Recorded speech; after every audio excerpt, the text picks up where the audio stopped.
À quel moment précisément notre réalité s'est-elle déréglée? De la crise climatique aux dérives de l'intelligence artificielle, en passant par le retour de la guerre en Europe, les données fondamentales de nos modes de vie sont en crise, en voie de transformation accélérée depuis quelques années. À tel point qu'il est devenu courant de se référer aux grands récits dystopiques pour qualifier tel ou tel moment qui nous semblerait autrement indescriptible. On évoque une société de surveillance à la 1984, un bonheur artificiel ou obligatoire à la façon du meilleur des mondes d'Aldous Huxley. Mais bien souvent, désormais, le réel dépasse ces fictions du siècle dernier. Ce qui nous amène à nous interroger sur notre capacité à imaginer d'autres récits pour alerter sur de futures catastrophes, autant que pour inventer des futurs plus enviables. Face à un réel dystopique, que peut encore la science-fiction? Nous en parlons avec trois invités. Ariel Kirou, bonsoir. Bonsoir. Vous êtes essayiste, auteur de Philo-fiction, des imaginaires alternatifs pour la planète aux éditions MF et de Pourquoi lire de la science-fiction et de la fantasy chez Actu SF. Catherine Dufour, bonsoir. Bonsoir. Vous êtes avec nous à distance, vous êtes informaticienne et écrivaine de science-fiction. Vous avez notamment publié Les Chants de la Lune chez Robert Laffont. Laura Nsafou, bonsoir. Bonsoir. Vous êtes autrice de romans jeunesse et adultes, notamment de la trilogie Nos jours brûlés chez Albin Michel.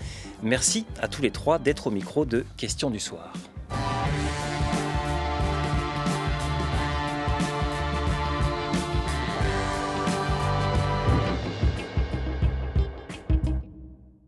Nous allons construire ce mur pour nous séparer du Mexique. Nous en avons besoin. Et nous réfléchissons à quelque chose d'unique. Là-bas, il y a beaucoup de soleil, beaucoup de chaleur. Eh bien, nous envisageons de construire un mur solaire. Il produirait ainsi de l'énergie et s'autofinancerait. Plutôt ingénieux, non? C'est mon idée. J'adore jouer aux échecs, c'est une des choses que Neuralink m'a permis de faire alors que c'était impossible pour moi ces dernières années. Mais maintenant, j'utilise mon cerveau. Le but est de donner aux personnes des super pouvoirs, pas juste de leur redonner leur capacité initiale.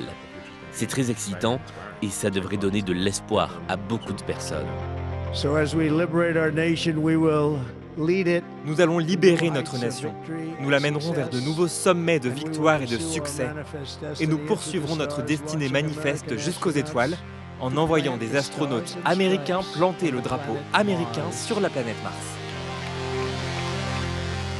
Voilà, la séquence sonore que vous venez d'entendre n'est pas la bande-annonce d'un film d'anticipation, elle n'est pas issue de l'imagination débordante d'une autrice ou d'un auteur de science-fiction.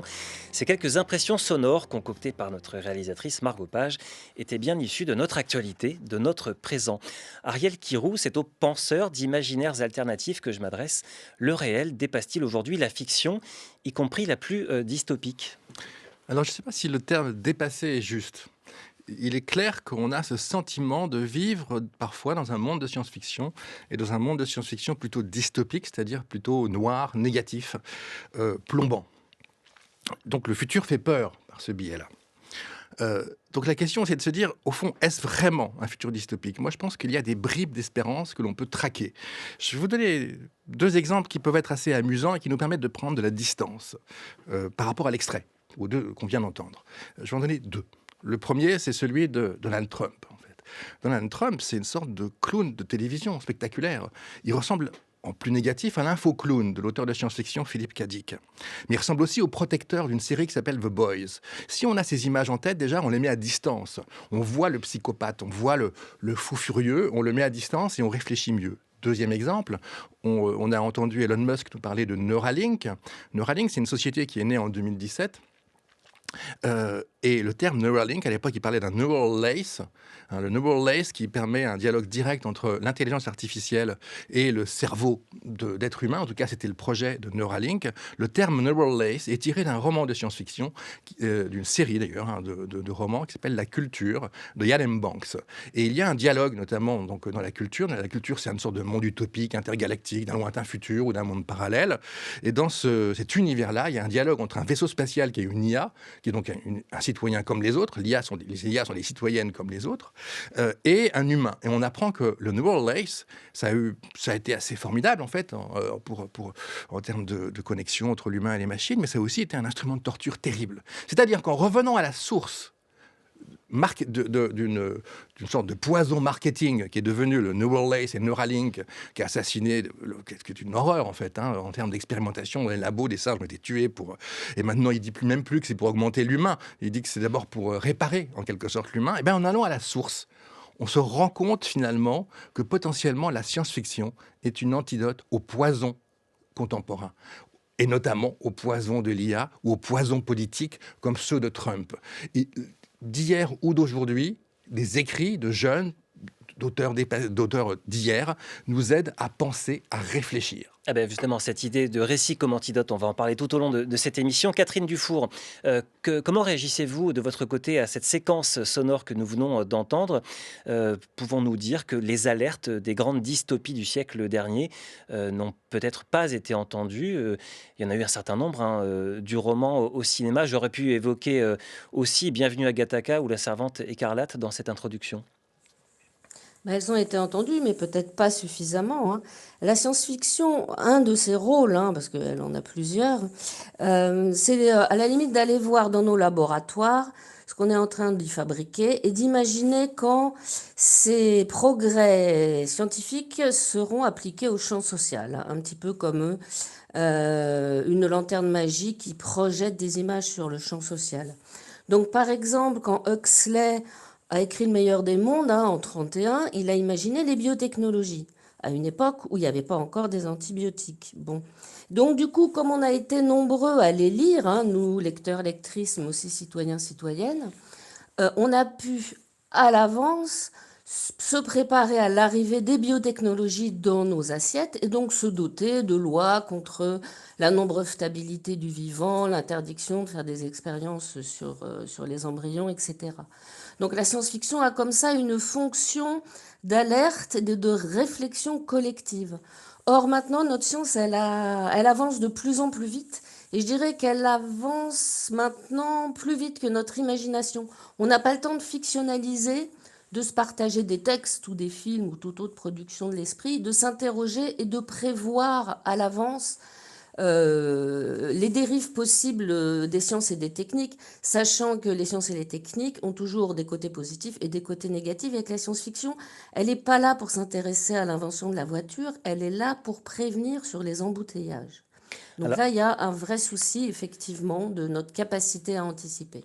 Et Laurent Safou, dans notre réalité, en écho à cette séquence sonore d'introduction, quels éléments précis retiennent votre attention? On aurait pu aussi inclure le réchauffement, la montée des nationalismes. Complètement. Je pense aussi qu'il y a, donc on parlait de ce que la science-fiction a pu dire pour prévenir, mais aussi, vous citiez par exemple La Servante écarlate. Je pense que c'est intéressant aujourd'hui de voir comment beaucoup de fictions aussi se sont inspirées du réel.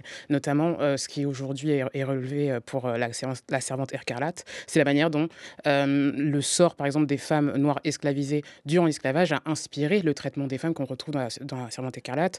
Hunger Games s'était inspiré aussi de la guerre en Irak. Donc ce lien aussi où je pense qu'on est en train de refaire la boucle de oui, la science-fiction permet d'anticiper, mais elle parle aussi de nous, dans notre présent, dans notre passé, et comment on fait ce lien-là. Donc même quand en tout cas moi quand j'écoute ces extraits aussi, on voit la vision d'un futur choisi, fabriqué par Donald Trump, avec clairement un agenda politique que l'on voit excluant et discriminant et aussi négatif. Oui, on peut le rappeler évidemment, puis on l'a déjà dit un peu en creux, Ariel Kirou, le récit dystopique se nourrit toujours du réel, ce qui amène à parler du rôle de vigie des écrivains, des créateurs d'univers dystopiques. Souvent, alors, ce sont eux-mêmes de grands lecteurs de fiction, de sciences humaines. Par exemple, Gilles Deleuze avait aussi inspiré des auteurs aussi divers et aussi politiquement divers d'ailleurs que Maurice Dantec ou Damasio. Donc ces écrivains avaient et ont des antennes. Est-ce que c'est toujours bien le cas? Est-ce qu'il faut être un veilleur pour ausculter les crises du réel?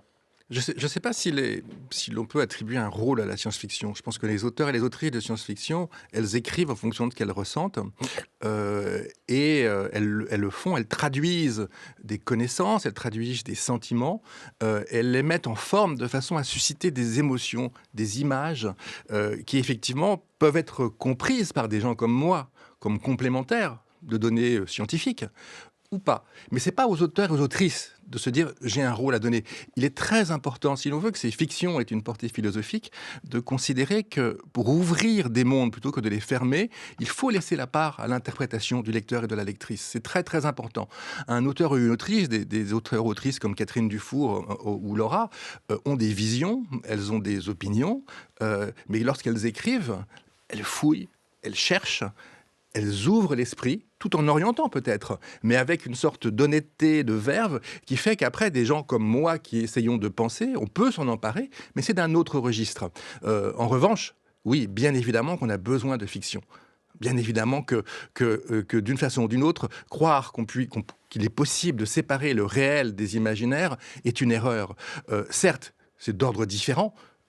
L'info n'est pas du même ordre qu'une fiction, mais en revanche, ils sont inséparables. Je veux dire, si l'on dit surtout arrêtons de fantasmer sur l'IA, on va avoir le pire qui va nous retomber sur le nez. Donc bien au contraire, il faut assumer les imaginaires de l'IA pour en faire plutôt des antidotes plutôt que des poisons. Voilà. Et je crois que là, il y a vraiment quelque chose d'assez primordial. S'emparer du réel, les auteurs et autrices de science-fiction le font souvent magnifiquement bien. Ça veut dire que parfois, il y a des logiques d'alerte qui fonctionnent plus ou moins bien. Des auteurs comme Paolo Bacigalupi ou Kim Stanley Robinson alertent, mais en même temps, si l'on reparle de Kim Stanley Robinson, il a aussi une fonction d'ouverture d'ouverture vers potentiellement quelque chose qui pourrait aller vers le moins pire. Je dis le moins pire parce que l'injonction au positif ne fonctionne pas toujours. Il faut être lucide, et un auteur et une autrice a du talent si elle a cette lucidité et qu'elle sait la dépasser pour ouvrir ailleurs des horizons qui nous sembleraient peut-être un peu plus dorés, au travers parfois de détails humains, des animaux. Dans Les Chants de la Lune de Catherine, lorsque vous avez cette fermière qui imagine sur la Lune, c'est absolument invivable, avec une sorte d'amour pour une jeune fille, eh bien là, il y a quelque chose qui nous donne de l'espoir dans un contexte négatif. La vigie, elle a cette double dimension-là. Alors Catherine Dufour, est-ce que vous rejoignez justement ce propos d'Ariel Kirous sur le rôle des écrivains de science-fiction comme des vigies? Oui, tout à fait. Je pense que la science-fiction a énormément de fonctions. Elle a celle d'alerter et elle a celle aussi de proposer, si possible, des voies plus positives. Mais pour en revenir à pas à la Lune, mais à la conquête de la planète Mars et à l'extrait là qu'on a entendu En de introduction de Donald l'émission, Trump déjà. effectivement. Ouais. Voilà, on voit quand même qu'il y a une opposition totale entre son enthousiasme et le ton qu'il emploie, qui est quand même celui d'un escargot malade. Et ensuite, cette histoire d'aller planter son drapeau sur la planète Mars, ça n'est pas de la science-fiction, ça c'est de la mythopoïèse de la Silicon Valley, de Musk ou de Zuckerberg, ce qui vous voulez, qui en fait nous font rêver de science-fiction pour pas qu'on remarque que pendant ce temps-là, ils volent nos données personnelles dans nos poches sans rien nous donner en échange. La planète Mars, d'abord, c'est trop loin pour y aller. Il faut au moins 2 ans de confinement et on sait bien que les êtres humains ne pourraient pas supporter ça. Et ensuite, la planète Mars, c'est aussi agréable de s'y promener. Il n'y a pas d'atmosphère, donc c'est aussi agréable de s'y promener que dans votre micro-ondes. Donc il faudra vivre en sous-sol. Donc ça sera aussi passionnant que de vivre dans un parking. Et pour finir, la planète Mars, elle est rouge, c'est-à-dire qu'elle est couverte de perchlorate. Et le perchlorate, c'est un désherbant. Donc c'est pas demain la veille qu'on y fera pousser quoi que ce soit. Donc ça, c'est pas de la science-fiction. Ça, c'est de l'arnaque pure. Alors On Lorraine, dit mythopoïèse quand on veut employer un terme plus gracieux. voilà, merci pour effectivement ce terme technique. Alors Lorraine Safou, il y a aujourd'hui un succès assez paradoxal de la SF, de la science-fiction et des récits d'anticipation. Ils sont devenus mainstream. Alors Philippe Cadic fait l'objet de republications, d'un certain culte. Si la science-fiction est partout, on fait aussi le constat par ailleurs qu'elle ne joue peut-être plus ce rôle de vigie qu'elle avait dans le passé. Alors, je pense que c'est, comme on dit, c'est encore assez vaste dans le sens où je rejoins un peu le point de vue de Katie Stewart qui a fait du coup cet essai sur le futur au pluriel, réparer la science-fiction. Quels sont les futurs proposés? Quelle science-fiction propose-t-on aujourd'hui? Et le fait est que dans la science-fiction, il n'y a pas encore tout le monde. Donc, je pense aussi qu'il y a un vrai sujet sur quels imaginaires futuristes propose-t-on et avec qui et de quel point de vue. Et c'est vrai que bon, dans mon cas, moi, je suis un petit peu orientée, comme le disait aussi Ariel, sur futur, en travaillant notamment avec l'afrofuturisme, donc ce mouvement qui propose des futurs centrés sur l'Afrique ou sa diaspora. Non seulement, c'est pas simplement mettre des personnages africains ou noirs au centre, c'est aussi changer le paradigme. Donc, qu'est-ce que le réel quand on sait que la distinction entre réel et spirituel ou réel et irréel, pardon, est un héritage colonial. Comment on redéfinit donc le rapport au réel, le rapport à la science, quand on sort des codes occidentaux, etc. Donc je pense qu'il y a déjà il y a toujours eu un travail de vigie sur le rôle de la science-fiction, quel que soit le continent ou autre, sur le fait de penser le futur. Mais je pense aussi que la pluralité des points de vue fait que ce qu'on va percevoir comme une dystopie pour nous aujourd'hui en France est déjà vécu ailleurs, notamment quand on pense à Jakarta où on parle on voit déjà des territoires disparaître. C'est pas une apocalypse, c'est pas une dystopie, c'est déjà en train d'arriver. Donc la pluralité des points de vue, pour moi, permet déjà de diversifier une science-fiction auquel on n'a pas toujours accès parfois. Alors, Ariel Kirou, il y a aussi l'angoisse qui pousse un certain nombre d'auteurs à écrire, qui pousse un certain nombre de lecteurs à lire beaucoup de science-fiction. Cette angoisse, elle peut être féconde? L'angoisse peut être féconde si on arrive à la transformer. Lorsque John Brunner, sur l'onde de choc, Shockwave River, en 1975, imagine une dystopie de surveillance globale aux États-Unis, à un moment donné, il imagine, aux 2 tiers de son livre, une ville des communs qui s'appelle Précipice, née après un tremblement de terre. Qui a été complètement constituée sur ces logiques de commun, de partage, avec des chercheurs, avec des bénévoles. La même façon que dans Tous à Zanzibar, eh bien, il y a le Béninia, un pays africain, qui, effectivement, on se demande bien comment, sans technologie, a réussi à s'inventer un mode de vivre. Je pense que ce qu'il y a d'important lorsqu'on met en scène des dystopies et son angoisse, c'est de l'assumer pour mieux aller traquer des graines autres à semer pour d'autres types de futurs. Et c'est ce que font très bien un grand nombre d'auteurs. Même dans 1984, Winston Smith, il y a des moments de bonheur lorsqu'il sort de son monde. Alors certes, effectivement, sa compagne va le trahir, mais même dans les pires dystopies, le sens, quelque part, est celui d'une régénérescence, en fait. Et là, c'est vraiment quelque chose de primordial. C'est qu'est-ce qui, dans la dystopie, nous permet de faire renaître quelque chose qui nous semble, on va dire, plus passionnant, plus spirituel, plus intéressant, et comment on peut le mettre en scène et faire comprendre au lecteur, par l'émotion, qu'effectivement, lui, ces petits actes de rien du tout, eh bien, ils peuvent avoir du sens. Alors, Ariel Kirou évoque l'émotion, j'évoquais l'angoisse tout à l'heure, Catherine Dufour. Ces idées, ces termes sont moteurs dans votre processus créatif? Alors oui, probablement un peu trop. Et en 2006, avec un certain nombre d'amis auteurs et autrices de science-fiction, je ne peux pas en oublier, il y a Alain Damasio, Norbert Merjanian, Luvan, Déo Henry, Laurent Klotzer, Sabrina Calvo, etc. On s'est réunis, on a décidé de sortir un recueil de nouvelles utopiques parce qu'on s'est dit notre science-fiction donne juste envie de mourir. La science-fiction a une fonction d'alerte, mais je crois que maintenant on est bien tous alertés, on est bien tous au maximum de l'angoisse que l'on peut supporter et qui d'ailleurs, si elle est trop excessive, risquerait de nous bloquer et de nous empêcher d'agir.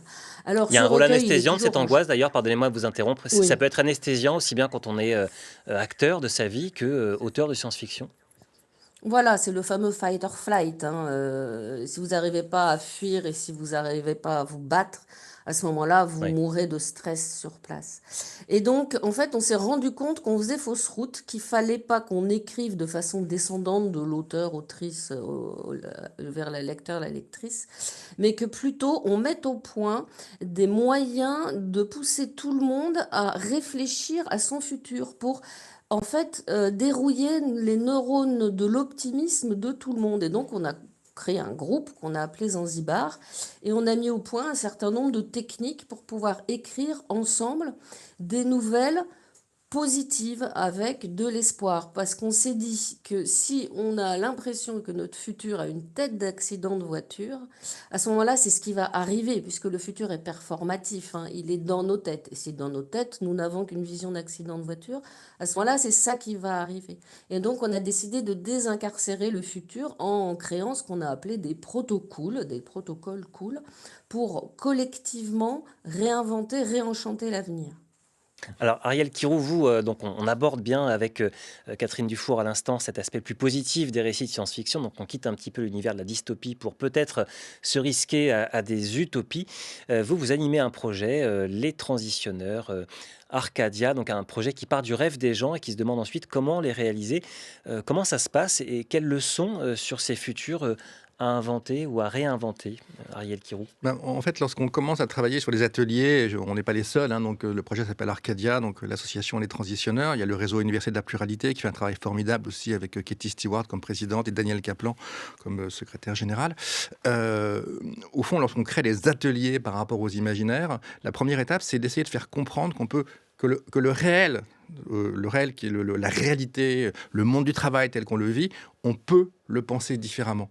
Il y a d'autres possibles. Ça, c'est très compliqué. Y compris lorsqu'on demande aux gens de rêver, le plus souvent, ils restent collés en fait à leurs propres contraintes. Ils ont beaucoup de mal à décoller. Donc ça, c'est la première étape qui est très complexe. Donc il vaut mieux les faire aller très loin dans le futur. Ça, c'est la première étape. Mais une fois qu'ils ont vraiment rêvé à ce qui leur semblerait le plus beau, le plus juste, en toute lucidité, c'est-à-dire que dans les travaux du réseau Université de la Pluralité, où les gens ont imaginé en 2050 des banquets d'insectes, mais c'était de vrais banquets. En fait, mais on mangeait avec des insectes parce que de toute façon, on est un peu dans la mouise. Les grands auteurs de science-fiction d'aujourd'hui, des autrices comme Licam, même Audrey Plenay, beaucoup d'autres, des jeunes autrices, elles n'imaginent pas le meilleur comme étant un monde béni. Oui, non. On vit dans le réchauffement climatique, on vit dans la difficulté, mais on est capable de créer du bonheur. Donc, avec ce groupe, Arcadia, ce qu'on essaye de tenter, en essayant de travailler pour qu'il y ait une vraie mixité sociale avec des associations de terrain, ce qu'on essaye de faire, c'est tout simplement de faire ressortir les rêves sur le terrain des gens par rapport à leur quartier, par rapport à leur lieu, par rapport à leur vie quotidienne. Et c'est à la toute fin des ateliers qu'on leur dit qu'est-ce que vous feriez, qu'est-ce que vous faisiez déjà pour semer des graines d'un futur différent. Et ça rejoint, au fond, ce qui est le cœur même de la science-fiction, c'est le « et si ».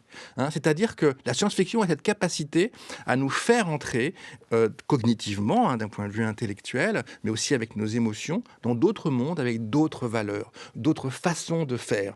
Et il le fait d'autant mieux que cette mise à distance, elle est mise en scène avec des personnages dans lesquels on peut se retrouver. Ce qui se passe, il nous semble crédible. Donc on va rentrer dedans. Et au fond, ce qu'on fait avec les ateliers, c'est une sorte de traduction de ce travail d'un grand nombre d'auteurs et d'autrices. D'ailleurs, parfois, on fait faire des textes, des nouvelles, on fait créer on travaille avec des photographes, des plasticiens. On essaie de travailler l'imaginaire des gens avec des outils qui leur semblent le mieux à même de fonctionner. Eh bien, on retrouve cette logique-là, ce qu'on appelle aussi la littératie du futur, c'est-à-dire cette idée que se projeter dans le futur, c'est une capacité nécessaire, et c'est une capacité politique.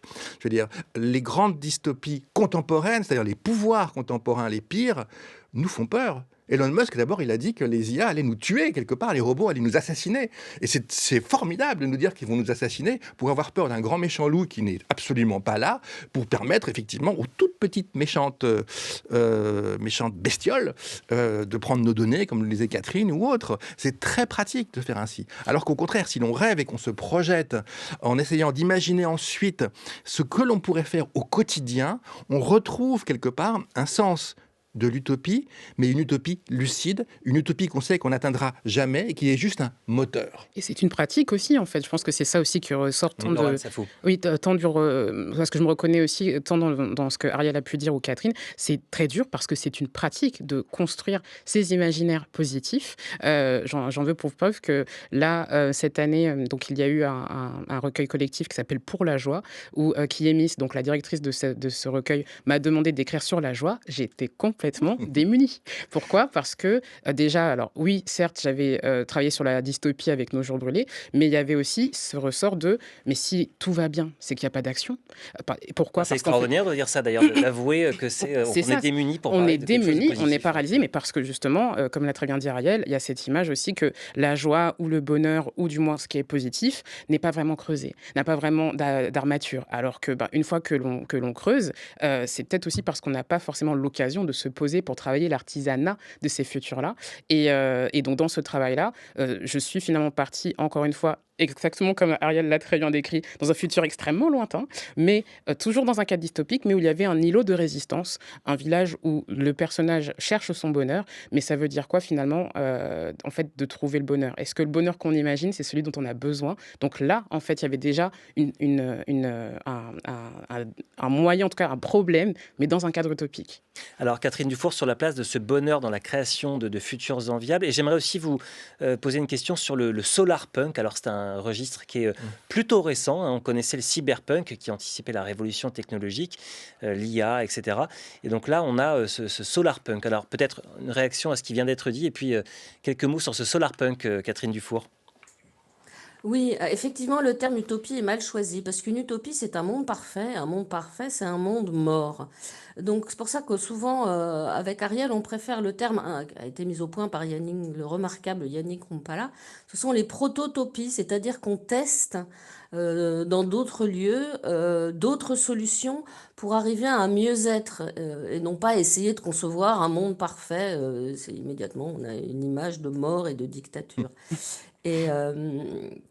Et, moi, j'avais essayé comme ça. Alors, le solar punk, effectivement, c'est un mouvement qui vient du Brésil hein, depuis 2010-2012, où effectivement, donc, solar ou hope punk, ça vient de solidarité, ça vient d'espoir. Et le punk, c'est pas une question d'avoir une crête sur la tête. Le punk, c'est quand ça vient des citoyens et non pas des instances dirigeantes. Donc, c'est le do it yourself et c'est aussi le do it with others. Et ce mouvement-là, donc c'est vraiment s'inscrit dans les travaux qu'on a fait à Zanzibar, d'appeler chacun à imaginer son avenir. Et moi, j'avais participé à un très joli projet organisé par Blue Nove, ça s'appelle Bright Mirror, par opposition à la série Black Mirror, qui donne vraiment envie de se coucher et de mourir. Bright Mirror, c'est vous prenez 100 personnes, ils forment des petits groupes de 3, et puis vous prenez un thème, mais très précis, hein, genre le fonctionnaire en 2049 ou les retraites en 2051. Et les gens, ils ont 1 heure pour écrire une micro-nouvelle avec un seul mot d'ordre, il faut que ce soit positif. Et ça a permis à beaucoup de gens de se mettre à réfléchir très concrètement sur leur avenir de façon positive. Parce que actuellement, autant en 1900, tout le monde rêvait de l'an 2000, mais citez-moi une personne actuellement qui rêve de l'an 2100. Il n'y en a pas beaucoup et pourtant il le faut vraiment. Vous écoutez France Culture dans Questions du soir. Nous évoquons le réel dystopique et ce que peut encore la science-fiction. Je vous propose d'écouter le créateur de l'un des récits science-fiction les plus populaires du moment, Vince Gilligan. Il évoque l'héroïne de sa série Pluribus au micro de France Info.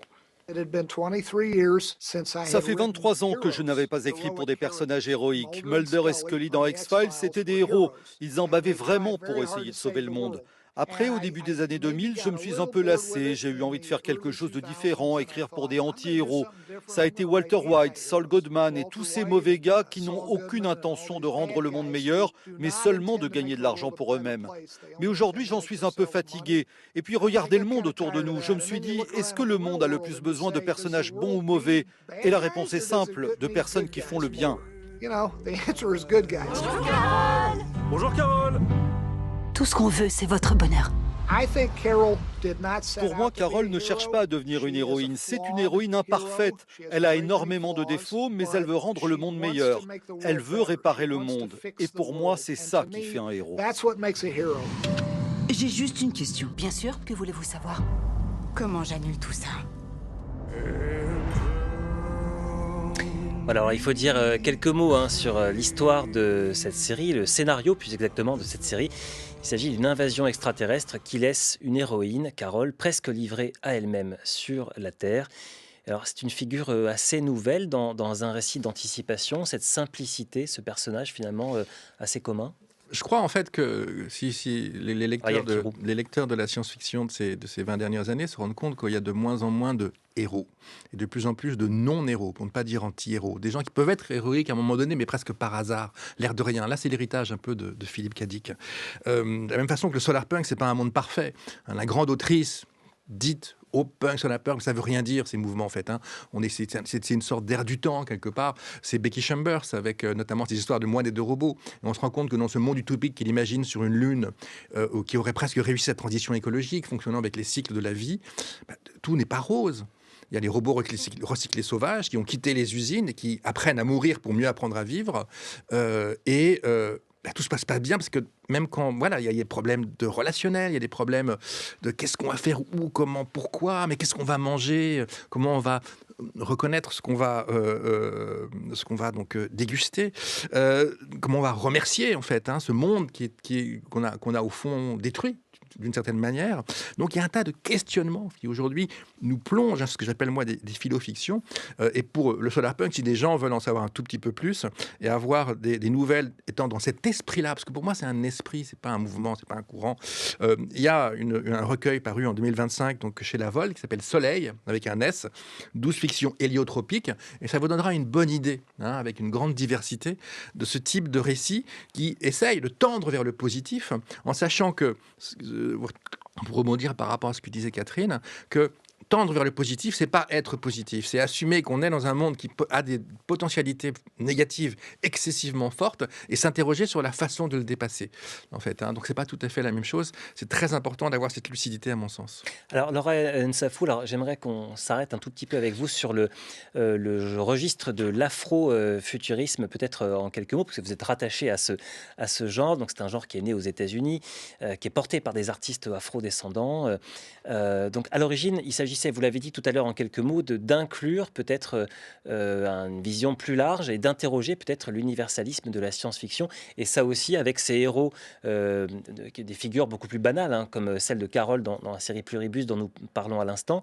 Ça participe de la réinvention de ces récits sur un futur plus désirable. Alors je ne sais pas si, parce que c'est toujours le grand débat, l'afrofuturisme est-il là pour répondre à la science-fiction ou non. Moi, je pense que c'est toujours plus une proposition de futurs qui n'ont pas été mises en avant ou mainstream, comme ça a pu l'être avec la découverte, entre guillemets, de l'afrofuturisme par Black Panther. Mais effectivement, l'afrofuturisme, non seulement c'est un mouvement pluridisciplinaire, et je pense que ça aussi montrer comment la littérature, en tout cas dans ce mouvement, se rattache autant à la musique qu'à l'art plastique, etc. Donc c'est aussi concevoir le futur sur différents formats et avec différentes portes. Et ça, c'est ce qui a été porté notamment par l'afrofuturisme. Mais aussi, l'afrofuturisme, c'est un futurisme de la relation, parce que l'afrofuturisme va dialoguer avec le futurisme caribéen, le futurisme africain, qui sont des courants différents. Non pas parce que les futurs proposés sont isolés les uns des autres, mais bien parce que est-ce que un futur pensé depuis le Congo est le même que dans un cadre insulaire comme dans le Caraïbe. Voilà, c'est une ouverture, une richesse en fait d'imaginaire qui permet en fait d'explorer aussi d'autres cosmogonies aussi par rapport au futur. Alors j'aimerais qu'on parle de vos lecteurs, Laura Nsafou. Est-ce que vous savez à peu près quel âge ils ont? Alors, ça va de effectivement 13 ans à 50 ans, 60 ans 70 ans. 70 ans. C'est important pour vous de s'adresser à de futurs adultes. Est-ce que vous avez une responsabilité dans peut-être l'éveil des consciences à certaines problématiques, puisqu'on parle de futurs désirables dans cette émission? Alors clairement, je crois au fait en fait d'avoir un rôle. Alors je ne sais pas si c'est un rôle responsable, mais en tout cas un rôle citoyen de toute façon quand on est auteur et qu'on veut proposer d'autres imaginaires, parce que tout simplement on fait partie de la société et donc d'un collectif, et particulièrement avec la littérature ado ou young adulte, il y a toujours la possibilité de proposer le roman initiatique. Et je trouve que c'est extrêmement fort et intéressant d'accompagner aussi, en tout cas c'est ce que j'ai essayé de faire dans Nos jours brûlés, où on a encore une fois une héroïne qui n'a pas forcément envie d'être là, qui est effectivement arrivée par hasard dans un cadre dystopique, mais pour elle c'était la norme en fait. Ce cadre dystopique, c'est sa mère qui lui parle de ce monde où il y avait un soleil, où il était possible d'aller dans la nature et de manger ce qui était à portée de main, tout ça. Donc comprendre qu'il y avait un positif à chercher, c'était redonner de l'agentivité non seulement à l'héroïne, mais donc aussi de redonner au lecteur cette agentivité sur le monde qui l'entoure. La jeunesse d'aujourd'hui a un rôle à jouer et surtout a un pouvoir pour changer l'environnement dans lequel ils entourent. Ils ne sont pas seuls et surtout, il y a un collectif à créer avec ceux qui les entourent. C'était vraiment l'idée. Alors Catherine Dufour, on parlait au début de cette émission du rôle de la science-fiction. Alors pas toujours un rôle un rôle de vigie en tout cas, mais pas nécessairement un rôle d'alerte. Est-ce qu'il y a quand même un rôle politique pour ces écrivains? Est-ce qu'ils sont quand même un peu militants par la force des choses? Oui, par la force des choses.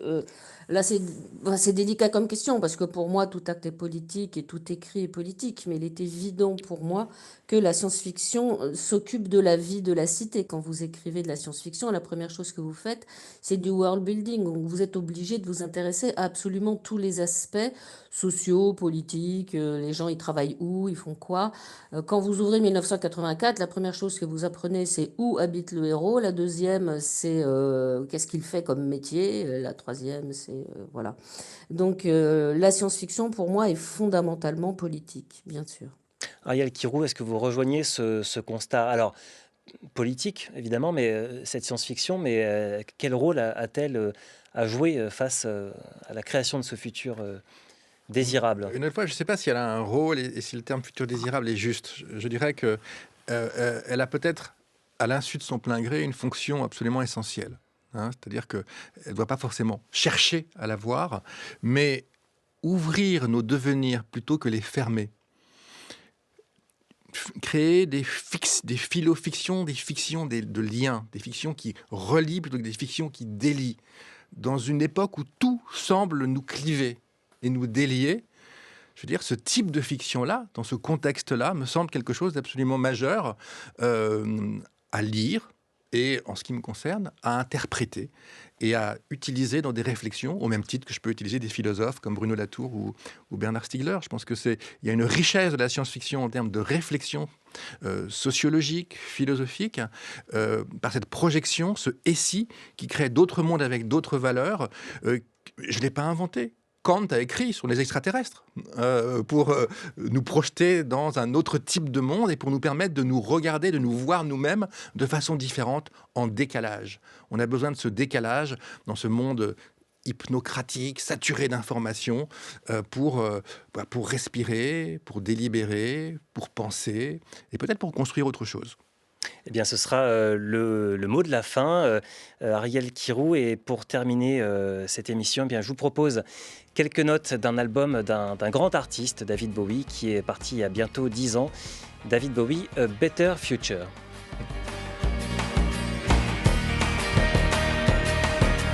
Please don't tear this world asunder. Please take back this fear we're under. I demand a better future,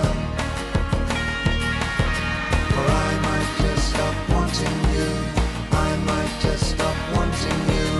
Please make sure we get tomorrow. All this pain and all this sorrow, I demand a better future, or I might just stop needing you. I might just stop needing you. Give my children sunny smiles. Give them room and cloudless skies. I demand a better future, or I might just stop loving you, loving you, loving you.